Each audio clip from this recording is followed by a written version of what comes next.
రామచల్ల road turn కాగానే రామచల్ల road turn కాగానే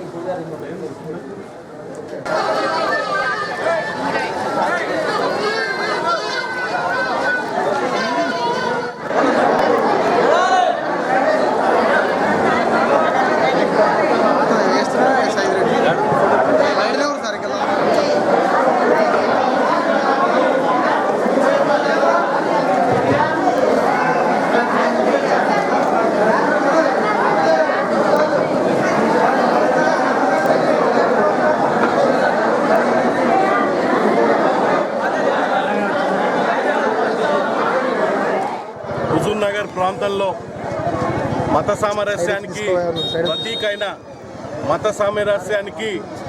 ప్రతీక అయిన పాలకీడు మండలంలోని జాన్పాడ్ ఉర్సు జాన్పాడ్ దర్గా అనేది సైదన్న అని ఇక్కడ సైదులని పేరు పెట్టుకుంటూ ఉంటారు నల్గొండ జిల్లా ప్రజలంతా కూడా. అలాంటి పవిత్రమైన ఈ దర్గాకి గతంలో 2 కోట్ల రూపాయలు మౌలిక సదుపాయాలని కేటాయించినారు. 2 కోట్ల రూపాయలు ఒక్కసారి ఏ పార్టీ అయినా పర్లే, ఏ నాయకుడైనా పర్లే, ఏ విచారణ అయినా పర్లే, ఆ 2 కోట్ల రూపాయలు పెట్టి కనీసం ఒక బాత్రూమ్ లెట్రిన్లు కూడా కడుక్కుంటానికి ట్యాప్ వాటర్ లేవు, నీళ్లు తాగడానికి వసతులు లేవు. ఎంత దయనీయమైన పరిస్థితి అంటే 2 కోట్ల రూపాయలు ఉత్త పుణ్యానికి దేవుడు సొమ్ము దొంగతనం చేసినారు. పబ్లిక్ గా మహిళలు ఈరోజు స్నానం చేయాల్సిన పరిస్థితి ఏర్పడ్డదంటే అంతకంటే సిగ్గుమాలిన పరిస్థితి.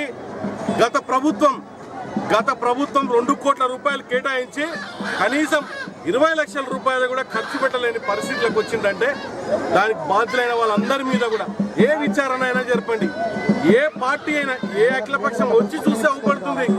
మారుమూల ప్రాంతంలో దర్గాకి 2 కోట్ల రూపాయలు కేటాయించి భక్తులని మోసం చేసిండ్రు, దేవుడిని మోసం చేసిండ్రు. ఏ విచారణ అయినా చేయించాలని ప్రభుత్వాన్ని డిమాండ్ చేస్తా ఉన్నా. తక్షణమే 11 లక్షల రూపాయలు ప్రభుత్వం కేటాయించింది జిల్లా యంత్రాంగం. అది ఏమాత్రం సరిపోదు. యుద్ధ ప్రాతిపదికన ఎమ్మటే వసతులు కల్పించాలని డిమాండ్ చేస్తా ఉన్నాం.